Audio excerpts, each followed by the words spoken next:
The year is 1715. The place, the Vatican Library. A young librarian scribe gets called to the head prefect's office for a private meeting.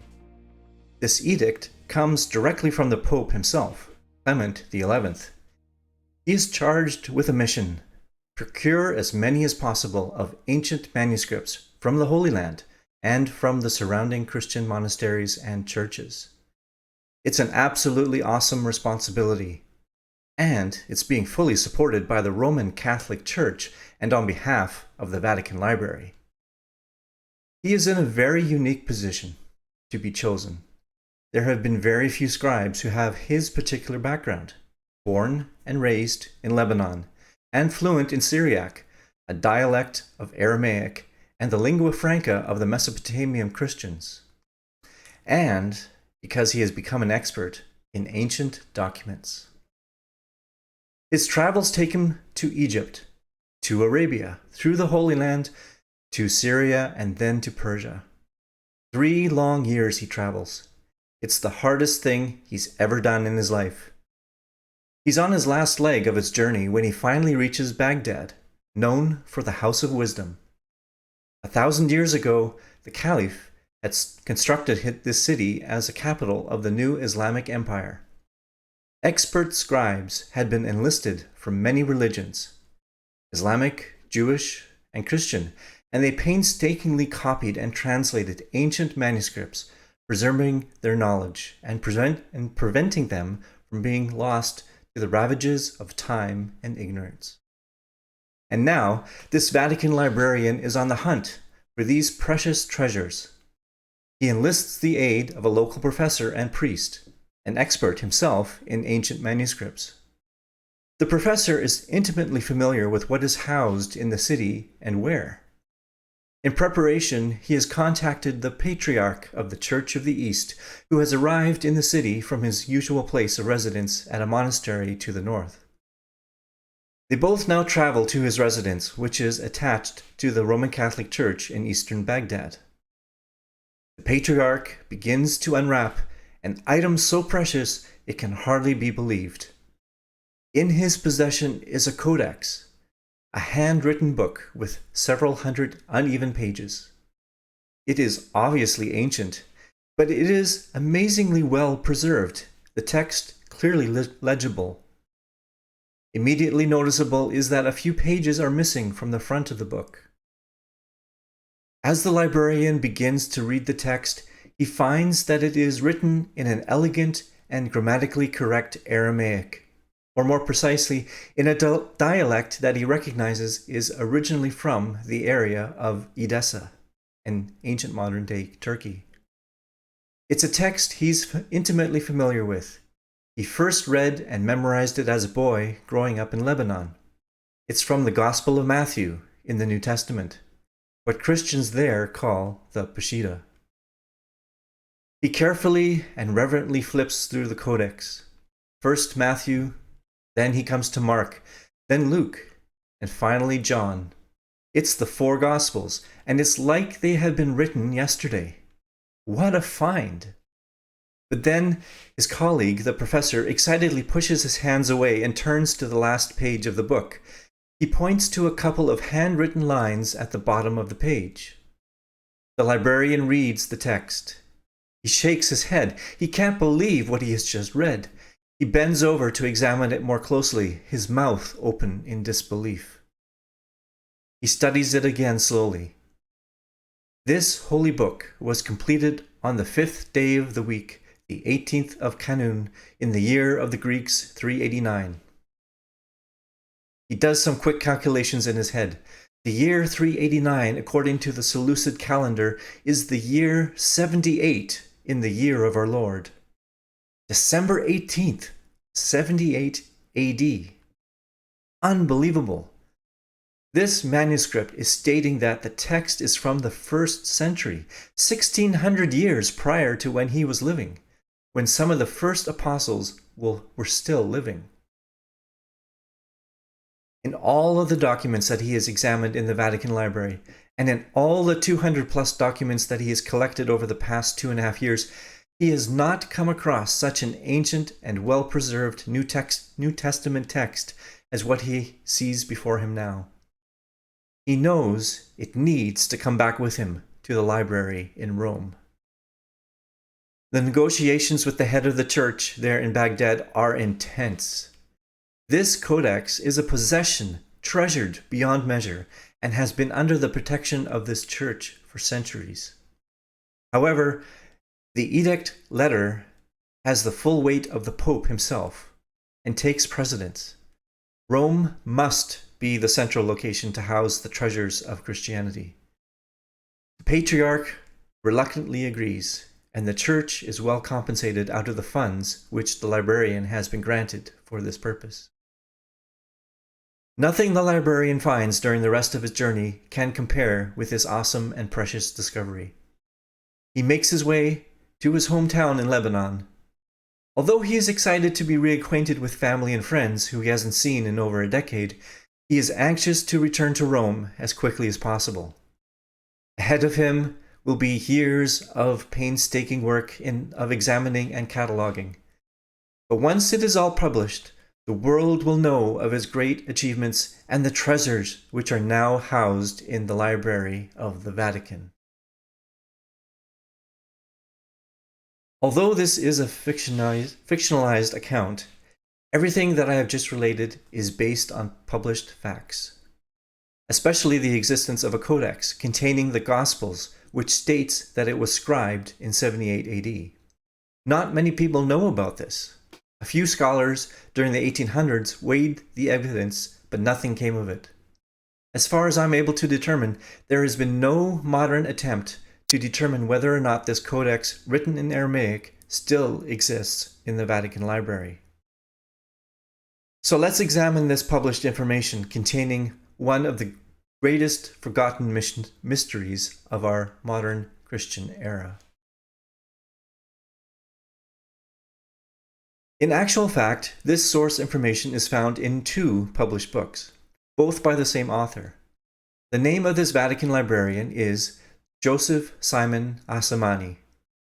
He was born in 1687 in Lebanon, Syria. After being sent to Rome for his education, he immediately gained a position at the Vatican Library. His talents as a scribe blossomed into becoming an expert in ancient manuscripts, including those in the Syriac and Greek languages.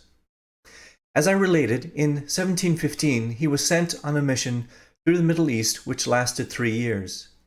He collected documents in Cairo, the Nitrian Desert, Damascus, Aleppo, Baghdad, and Mount Lebanon. On his return over the following 10 years, he catalogued and published his findings. From 1735 to 1738, he again was sent to collect further manuscripts. He returned with hundreds more documents in Syriac, Arabic, Ethiopic, Armenian, Persian, Hebrew, and Greek. He lived until the year 1768, and he died in Rome. During his life, he published many books which described the documents, manuscripts, and codices then housed in the Vatican Library. From 1719 to 1728, he published volumes in a massive catalogue. It's called Vatican Library of the East, in which are Syriac, Arabic, Persian, Turkish, Hebrew, Samaritan, Armenian, Ethiopic, Greek, Egyptian, Iberian, and Malabar manuscripts. Josephus Simonius Assamanus wrote a review of those belonging to the Vatican Library. Only 4 volumes of a proposed 12 were published. The first 4 were published. The rest were in various stages of development but were ultimately not completed. This is very unfortunate, especially if you look at what was in the 5th volume proposed, which would have catalogued the Syriac version of the sacred scriptures. If each published volume is about 1,000 pages in length, just how many manuscripts of Aramaic scriptures does the Vatican have in its collection that no one knows about, with enough information to fill 1,000 pages? The first published reference for the Codex is found in Volume 2. Here is the title page in Latin. I've provided the English translation. I do not know Latin, but I've had to rely on the online translation apps that are available. I ask your forgiveness where things aren't right. If anyone is willing to provide a more accurate translation, please let me know.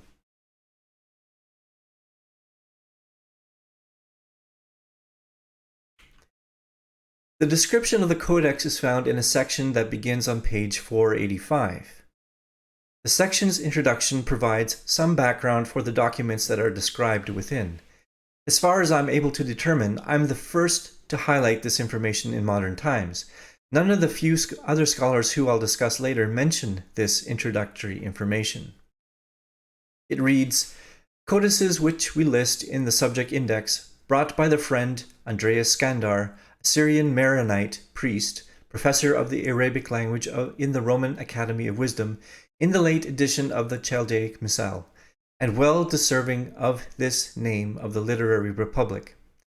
That labor and energy in finding, procuring, and carrying away so many Syriac, Arabic, Greek, and Hebrew treasures of the learning, with my reward consisting of the reputation among future generations, which I will not be deprived of at all." He, Asamani speaking of himself, by order of Clement XI, to the best and eternal memory of the worthy pontiff, the immediate most vigilant and learned prefect of our Vatican Library, D. Carolo Magello, sent in 1718 AD to procure this source of wealth, traveling to Egypt, Arabia, Syria, Mesopotamia, and finally to Chaldea, and Assyria, recovered through the tumultuous labors and through the greatest hardships of life. When he was wandering through the East, he finally brought back the fruit of his long, for he journeyed 3 years, and dangerous pilgrimage, which the following table presents to you, dear reader. On the next page, page 486, there is the description of the Codex. "Of a certain ancient gospel, which stood in the house of the Holy Roman Church in the city of Baghdad, there was a certain Edessene gospel, that is, the Syriac written at Edessa, indeed ancient, but clear and lucid, from which not even one jot had been erased, and it reads more clearly than a book freshly written, and one set of leaves, that is 10 pages, had been removed from it in ancient times. At the end of the Codex, however, this was written." Then Asamani includes the Aramaic Syriac text that he has found at the end of the Codex. He provides his translation in Latin. "This holy book was completed on the 5th day of the week, the 18th of Canun Prior, that is December, in the year of the Greeks 389, which is 78 AD, by the very hand of the apostle Archaea, the companion of Marmaris, the disciple of Mar Andaeus the apostle, whose prayer be with us. Amen." If we take this information as accurate, and there is no evidence not to, then the introduction of this entry describes something truly amazing. Asamani identifies a priest and professor who lived in Baghdad by the name of Andreas Skandar, who helped him locate a mostly complete codex of the 4 Gospels. Not only did they examine the codex, but they also procured it and transported it back to Rome. This is what the introductory text says. Otherwise, he surely would have included a note that it remained in place. This would suggest that the codex was officially catalogued using the identification system of that time and has been in Rome for 300 years. There is no record of it being viewed since by anyone, let alone by any biblical or by any expert biblical scholar. The handwritten note at the back of the Codex claims that the Aramaic text is from the 1st century. Whether this Codex itself is that old, or if it is a more recent copy of that original Codex, cannot be determined at this point without examining the document itself. You would think that there would have been a concerted effort to locate this in the library by now. That is, if the information was better known. And further, if it was known, if a codex containing the Gospels written in Aramaic were of a higher priority to the majority of Greek-oriented scholarship. This codex could be the best proof that the Gospels and the entire New Testament were originally written in Aramaic, or at least translated into Aramaic at the very start of Christianity.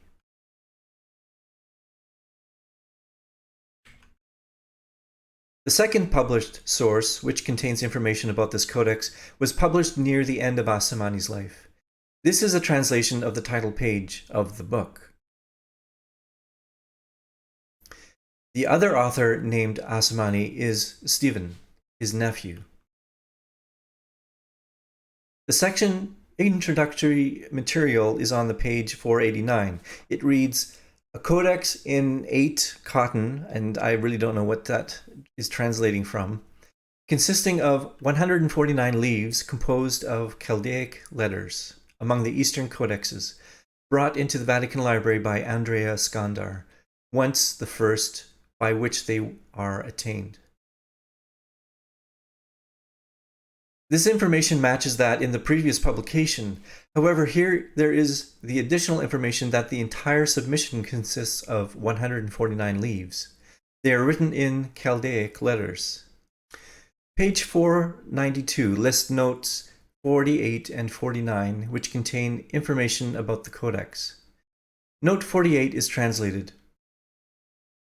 An inscription at the foot of a certain codex of the Gospels of great antiquity, which is said to be preserved in the city of Baghdad or Babylon, folio 140.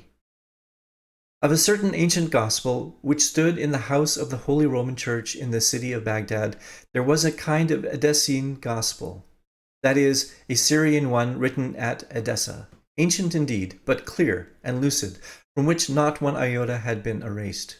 And it reads more clearly than the newly drawn up books. And one set of leaves, however, had been removed out of it previously in ancient times. This was written at the lower part.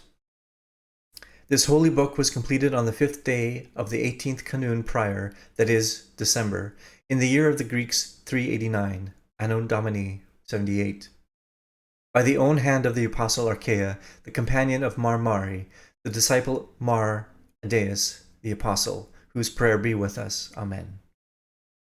He added the rest of his own, as above, in order to win the higher price he had exacted from the Codex. Moreover, that inscription cannot stand at all, especially for the reason that, to leave aside other reasons, John the Apostle wrote this gospel far after that Greek year on the island of Patmos. There are several additional pieces of information stated here. The first is what seems to be a location within the Vatican Library system, folio 140. I don't know what that means, but it seems to be an important data point. Second, there are the confusing statements about exactly where this codex is currently located. First, the note implies that the codex is not in Rome, which is said to be preserved in the city of Baghdad. This would indicate that the codex remained in the original location and only the description about the footnote was submitted in the library folio. However, at the end, Stephen Asamani, the nephew, gives his opinion that the note is a forgery and could not possibly be authentic, that it was done to exact a more expensive purchase price for the codex. This would imply that the codex was indeed bought and transported to Rome and was currently located in the Vatican Library. However, there is no definitive statement whether or not he has actually examined the codex for himself, but it all could be answered if folio number 140 is located. Next, in note 49, there is another bit of tantalizing information. It reads, another inscription of Makika, bishop of Gazlula, a city in Mesopotamia near Maladam, folio 141. Mar Makika, the bishop of Gazluna, writes the following: I saw written at the end of an ancient gospel in the church of the Lord Sabu Yezu in the 3rd street of the city of Baghdad. I beseech thee, O Holy Trinity, the cause of all things and the procreator of all things, having one nature and to be adored by all, the life and spiral of all things, make me worthy of the eternal mercies by which thou hast brought all this into existence, whatever it is, and forgive me my debts, and grant the immense transgressions. Amen. Who is this Mar Makika? He was the patriarch of the Church of the East from 1029 to 1110 AD. He oversaw the same area that includes Baghdad and where this codex was observed. They catalog his observation in folio 141. Notice that Mar Makika describes an ancient gospel. How does he know it is ancient? Is it because he too saw the handwritten note stating that the text was completed in 78 AD? If so, then it is at least 1,000 years old, and it was already ancient to his eyes.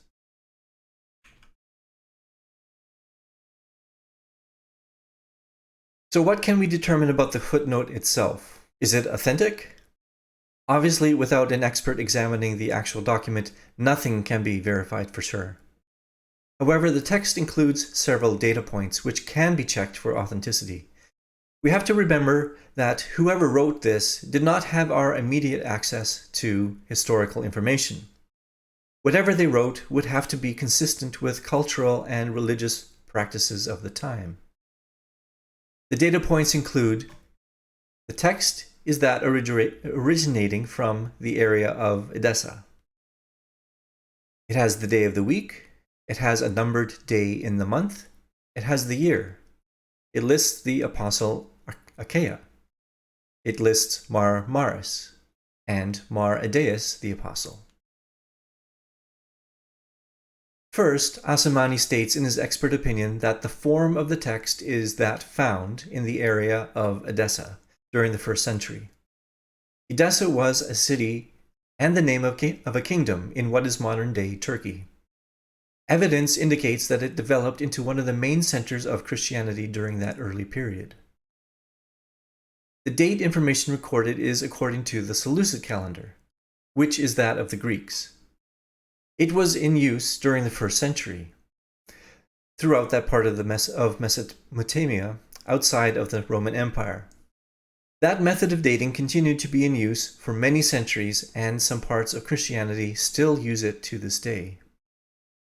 Now, this is where it gets somewhat confusing, but possibly this is also what gives it an air of authenticity. When I was doing research into the Seleucid calendar, almost all the sources I read stated that they based their calendars on the modified form of the Babylonian calendar. It is well known that the Babylonians used a lunisolar calendar, very similar to the Jewish calendar. That is, each month begins at the new moon and adds an extra month every 2 or 3 years.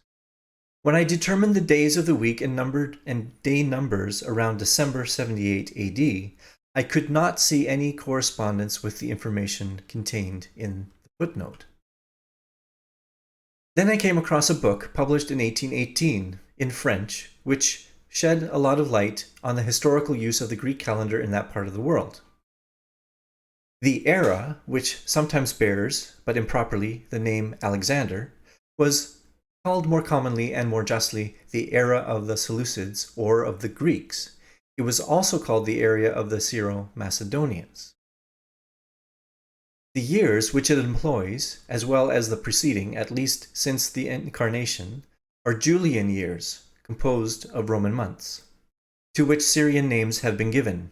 It was current not only in the Seleucid monarchy, but among almost all the peoples of the Levant, and has even been perpetuated to the present day. The Incarnation is a reference to the birth of Messiah Jesus. He states that since at least the beginning of the 1st century, the calendar used in Edessa was based on the Roman Julian year, but had Syrian month names. The Muslim scholar al-Biruni also describes this Greek calendar in his work written circa 1000 AD.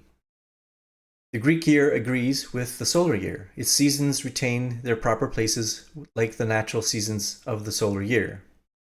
I won't read the whole thing, but the most important part is, therefore the Greeks and Syrians and all who follow their example. So he's basically describing the solar year with an extra day added every 4th year, just like the Julian calendar system. So here is a list of the Syrian names of the month used during that particular period of time. The month Kanun prior is equivalent to the month of December.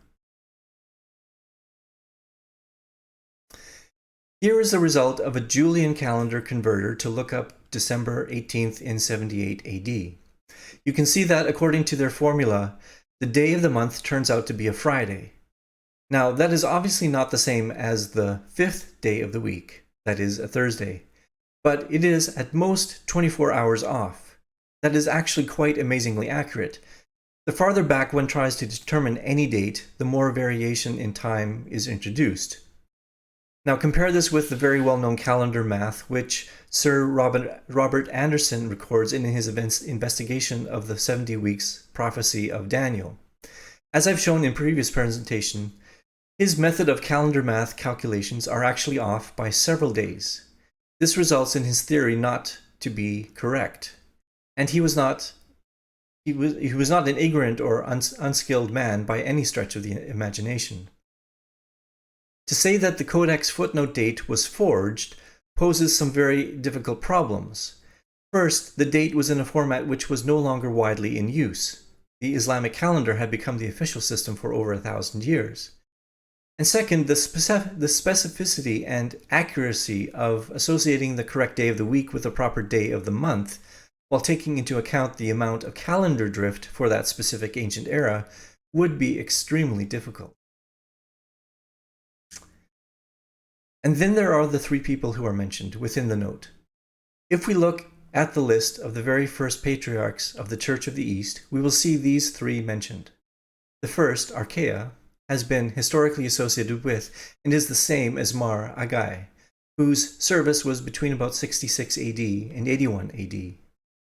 Mar Mari, the second name, served after his death from 81 to 121 AD.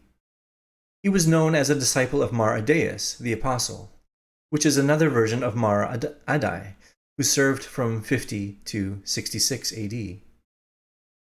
This is another name for Thaddeus, who was one of the original 70 disciples of Messiah Jesus. Whoever wrote the note needed to be very familiar with this time period to specifically identify the year of 78 AD. This date fits within the short 5-year period in which Archaea served as patriarch. However, there is one problem. The use of the name Mar Mari is anachronistic, since he was not known by this name until after about 87 AD. Prior to this time, he was known as Palut of Edessa. It does not make sense that there would be two Mars at the same time. Mar means Lord, and as far as I'm aware, only the current patriarch would have that honorific. So the particular specified date in the particular calendar system does suggest that it is authentic. However, the form and relationships of the names do pose some difficulties without further in-depth research. I'm not an expert in these matters by any means, but that is again a further reason why this codex should be located and examined by unbiased experts.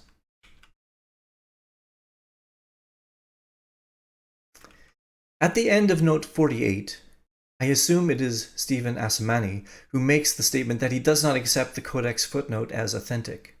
He considers that it is quite impossible because John's Gospel was written well after 78 AD, while John was exiled on the island of Patmos.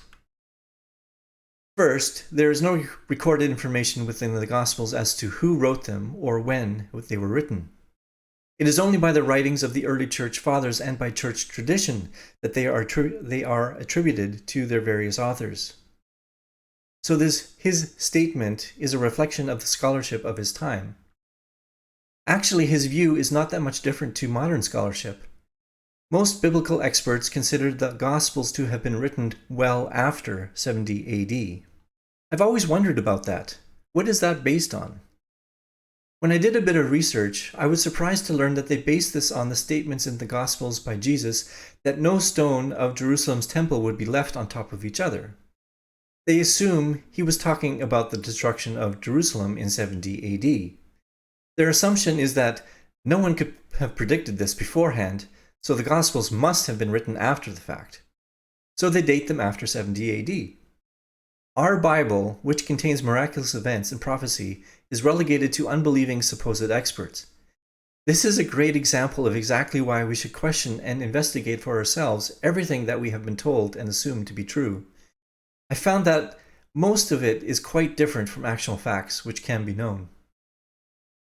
In any case, I believe Messiah Jesus was speaking prophetically about future events and not necessarily talking about the 70 AD destruction. In addition, if the Gospels were written after 70 AD, does it not seem obvious that the authors would have included some sort of mention about it? It was the single most devastating event that had happened to the Jewish people since 586 BC, when the Babylonians had done the same thing. And there is not a single mention of it in any of the four Gospels. That, to me, is the single greatest proof that the Gospels were all written before 70 AD, and well before that date. By 78 AD, the center of Christianity had been relocated from Jerusalem to Edessa and Babylon. Scribes were now copying the four Gospels as one document, and the surviving apostles were signing them to authenticate the copies as they were being sent to the various churches to the east, where their main language was Aramaic, and the Gospels that were in Greek were sent to the west, where the lingua franca was Greek. Those Gospels enjoyed a certain amount of protection. However, due to the ever-increasing persecution of the Jewish population in Roman-controlled areas and later early Islamic areas, anything that looked remotely Jewish was systematically eradicated. Even Christian codices in Aramaic would have been destroyed, since the writing used the letters of the Jewish alphabet. The authorities would not have examined the contents that closely to tell the difference.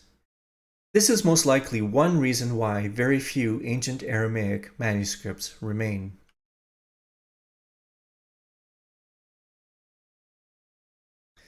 I first came across the reference to Asamani's listing of the ancient Codex in the published work of William Norton. In 1889, he wrote a book with the title, A Translation in English Daily Used of the Peshitta-Syriac Text, and of the received Greek text of the Hebrews, James, 1 Peter, and 1 John, with an introduction on the Peshitta-Syriac text and the revised Greek text of 1881. In the early 2000s, there was a concerted effort to digitize long out-of-print books to preserve the forgotten scholarship lying in dark corners of libraries. Here is one of those amazing treasures. As an aside, one of my goals is to do a presentation specifically on Mr. Norton himself.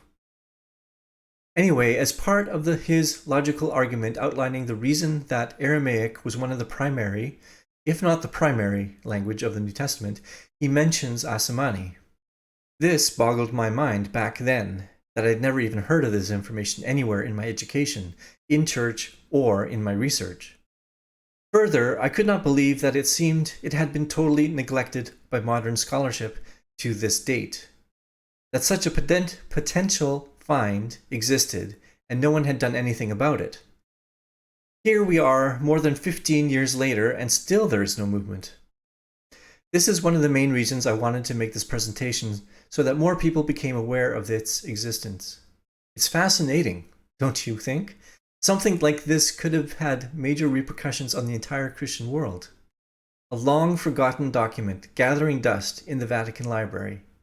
The only references are in two obscure books which were published in the 1700s, which hardly anyone knows about.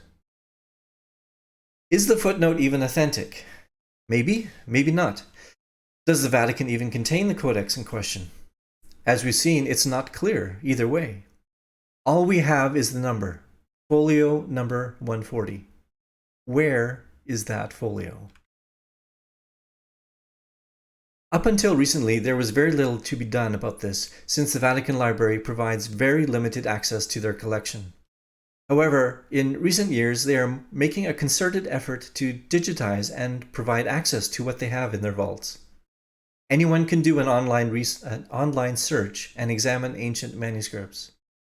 I've spent some time trying to find folio 140, using the scraps of information, but with no success for now. I invite you to investigate this all for yourself if you found this as intriguing and as fascinating as I have.